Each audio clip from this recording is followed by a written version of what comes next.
If you're enjoying the Health Geeks Book Club podcast, we'd appreciate if you hit the subscribe button, leave a like, rating, or review, whichever your preferred podcatcher platform allows. This episode is sponsored by Well Balanced Nutrition and 360 Health. Welcome to the Health Geeks Book Club podcast. Listen in as Kristen Norton and Eleanor Russell review all those great health and wellness books you've been wanting to read or you have read and want to talk about.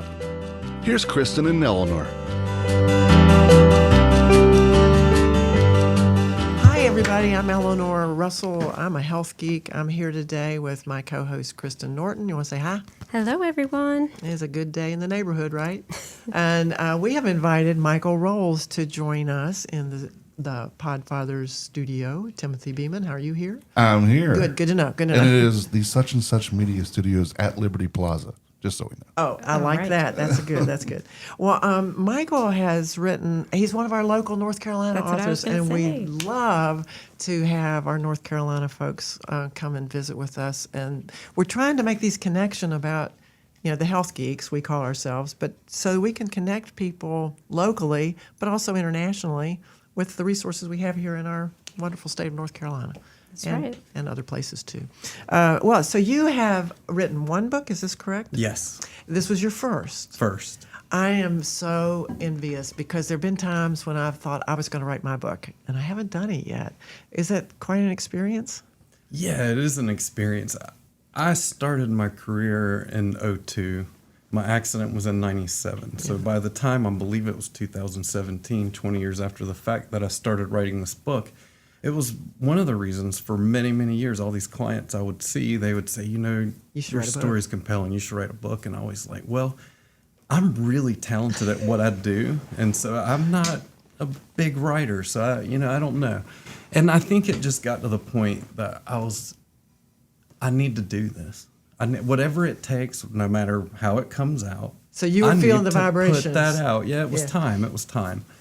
And so Vonda Henderson definitely helped me in writing the book. Mm-hmm. Is she local? She's very local. Good, okay. And she's a great writer. So I knew that was someone that could help me because she was one that was like, hey, you should write a book about this. And I said that, and she's like, oh, I can help you. And that was the first time in those 20 years that people said, you should write a book. And I was like, well, I don't know how. Yeah, I've never done it. Nobody said, well, I'll help you. And she did. And I was like, it's time now. Well, and I think from the preface in here, you mentioned that she also had an accident or something. So you had a common ground. Oh, absolutely. And that maybe that was the gift you got there, is to be able to help each other. Yeah. Yeah. Definitely. So, Well, for people who don't know, yes. Either you can give a synopsis of the book, or I can read the back because I think that's good. But the book is Turning Pain into Love. Can you tell us what you wrote the book about? Yes, it was about my car accident in 1997. I was a passenger in a 70-mile-per-hour head-on collision.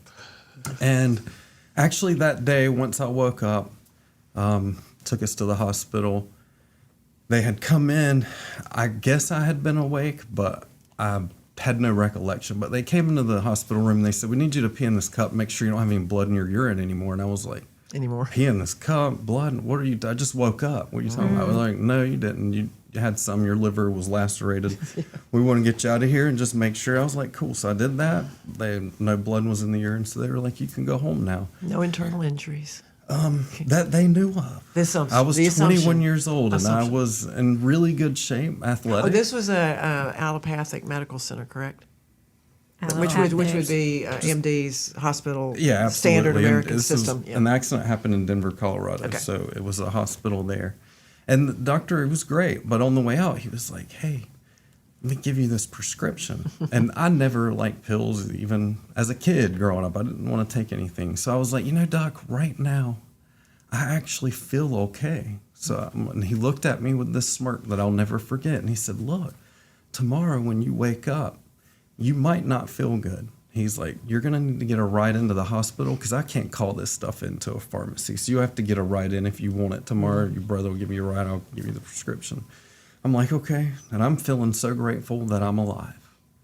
The next morning I wake up, and from my toenails to the top of my hair it all felt like the way I described it was I felt like I was standing out on the highway and a Mack truck ran over me and somehow I survived, but I would imagine that's what that would feel like all over your body.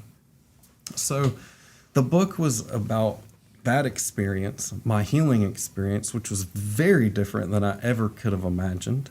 I thought you go to people that are trained, they make good money, they must know what they're doing, and as long as you do what they say, you're going to be fine. You're a 21-year-old. Yeah, 21. Mm-hmm. So a little after 24 of a little over 3 years of all these therapies, I was told by a chiropractor, well, usually if people don't get better after 3 years, we don't see that happen. And you're a little over 3 years, and still if you sit or stand for more than 5 minutes, your sciatica starts going down your leg, and you really need to think about going on disability, you know? And my mind thought, oh, didn't think of this happening. I thought I just kept doing what y'all said I would get better. So I knew that was not going to work for me. So nurse on the way out said, by the way, Michael, that pain medicine they've been giving you, it shuts down your natural endorphins.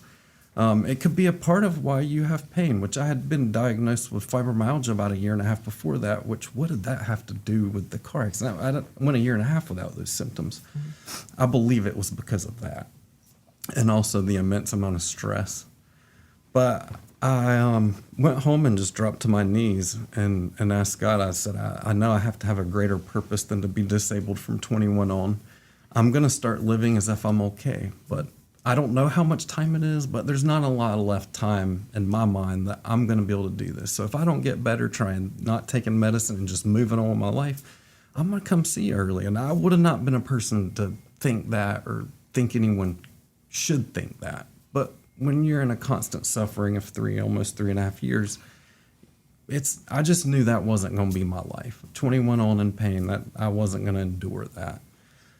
So I did. I started walking every day. And I mean, at first I walked 15 feet and I was like, all right, that's good. Well, about a month, I'm walking around a neighborhood, you know, and when I stopped taking that pain medicine.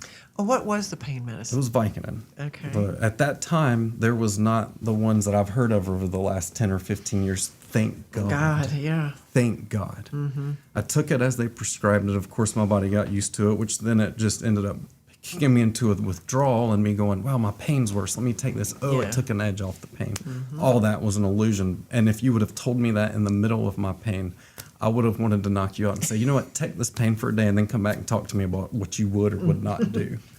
But I started walking every day. I got a job at this little soda shop up near Peace Haven. And Oh, you came back to North Carolina? You Yeah. left Colorado?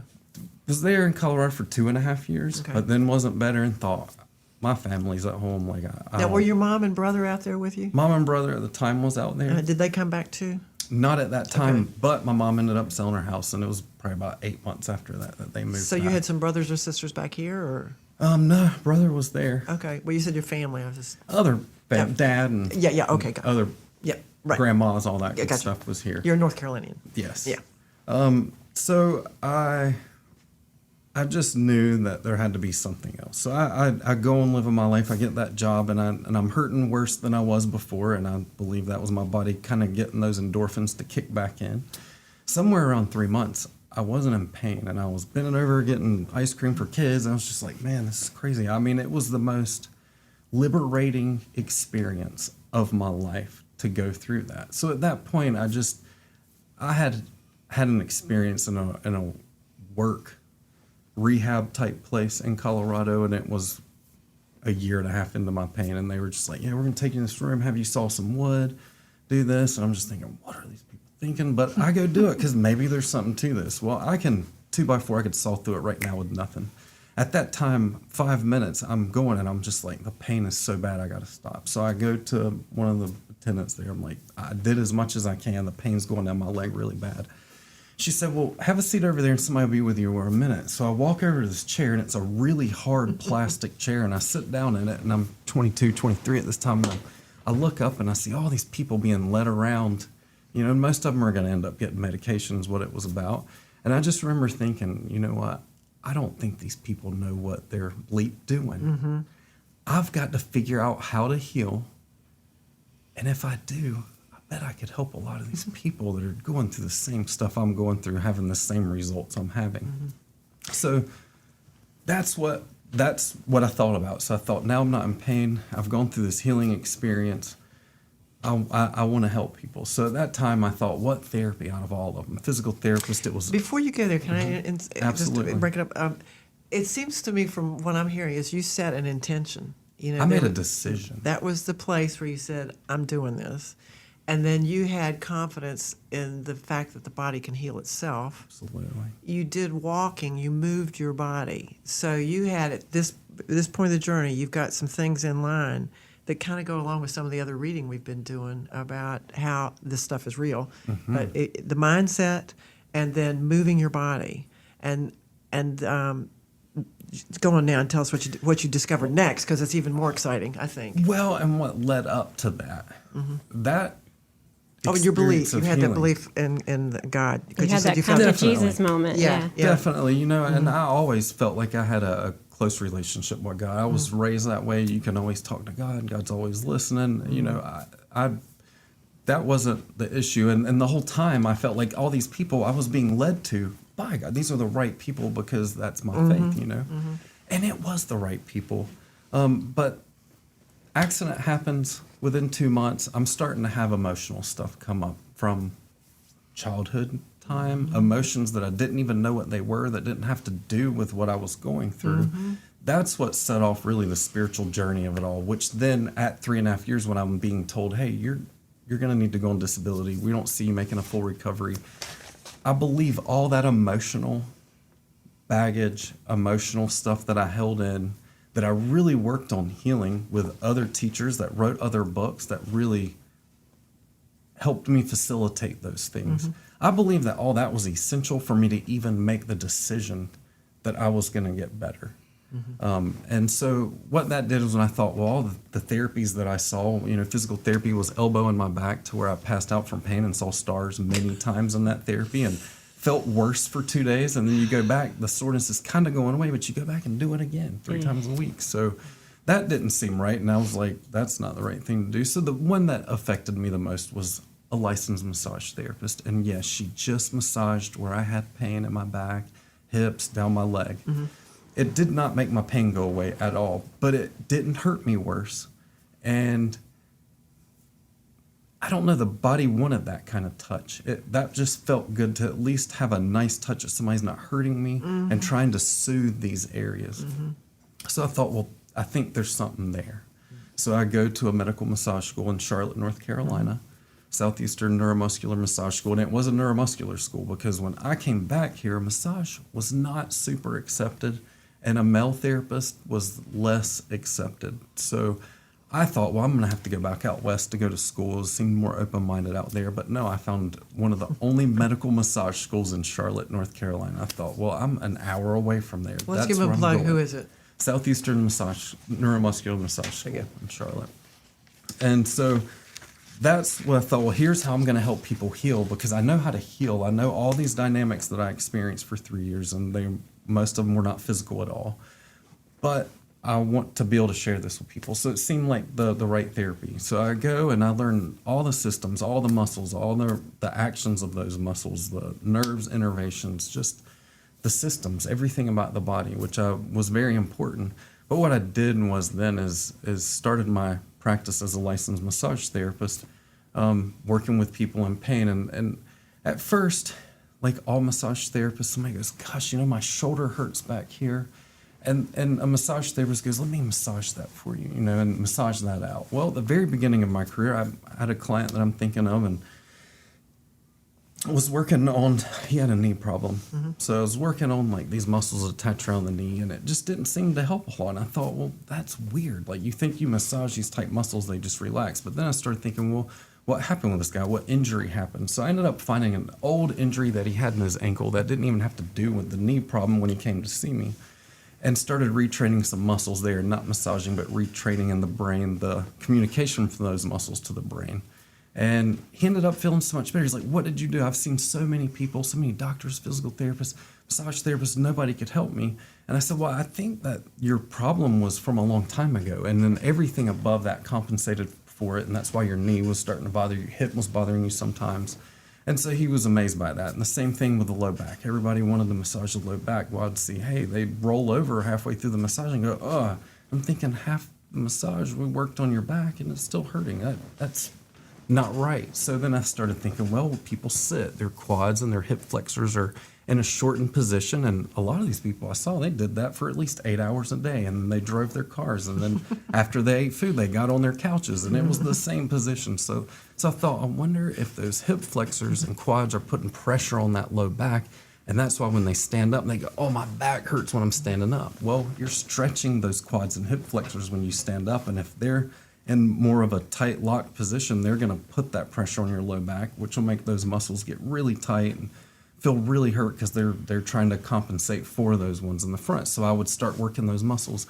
And people would get off the table and go, Michael, you didn't touch my back, and it's all better now. Like, what in the world? So that's kind of how Roll's method was developed. I didn't know that was Roll's method. I knew that's what I did, and I kind of mixed it in with a 90-minute relaxation massage is what I would do. Emily, my wife, one of my favorites. Absolutely, and everyone says that about her. She had met me at the massage school when I moved back here. And she was hearing me talk to a client over the phone, and she's just like, what in the world are you doing? You ask all these interesting questions. I've been doing this a long time. I've known people, never heard people ask those questions. And it was more of like a history of what their body went through. And, hey, if you turn this way, what does it feel there? So I explained to her what I did. She said, Michael, this is really amazing. Like, you need to get this out to the public. Do you have a CE class that you offer? And I said, well, North Carolina, you have to have 2 years of teaching to be able to get a CE class. She looked at me, she said, no, you don't. I said, well, it used to be that way. She's like, it was used to be that way, but it's not that way anymore. And I was like, okay, so now I need to get a CE class here. And she's like, well, I'll help you. I'm like, great, because I don't know about setting up CE classes. Right. So that was really, and this was before we knew there was something romantically involved between our relationship. That ended up growing into that. And it was just like, hey, we need to get a place to offer this to the general public. My clients in Maui and Southern California were world travelers, homes in many different places, very busy, successful people.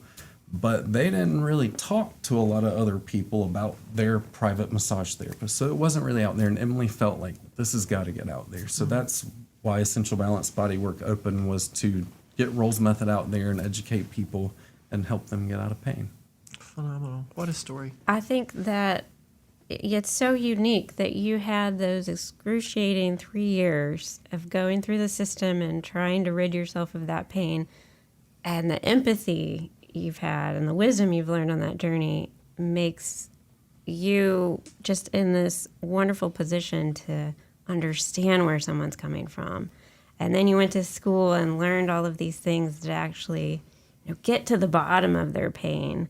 I think that's so fascinating. So I enjoyed reading about the journey of your life story and the accident and the wisdom you picked up along the way. And even I picked up little details in your book about, the things you appreciated even in the midst of those painful 3 years. Just like how the therapist office was a nice, relaxing place, and she was a good listener, and how important of a skill it is to just be a good listener.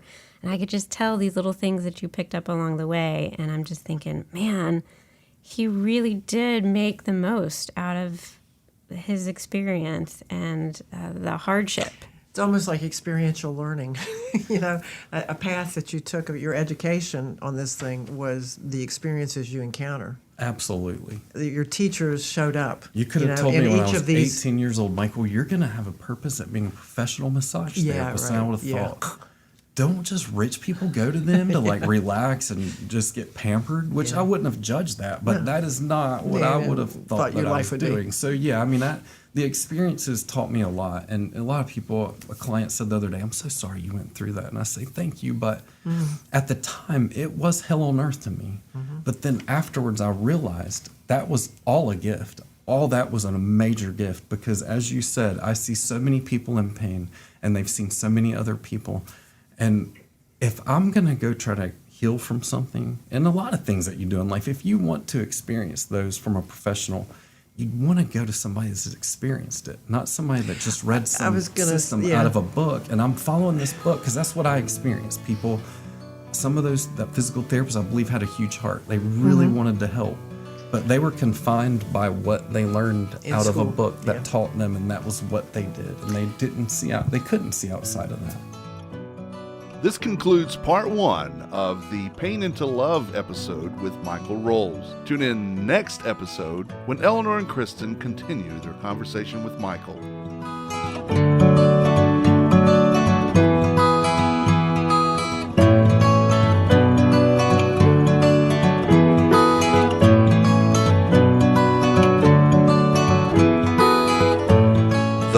And opinions stated in this podcast are solely those of the contributors and are not necessarily those of our distributors or hosting company. This podcast is copyrighted, and no part can be reproduced without the expressed written consent of Kristen and Eleanor.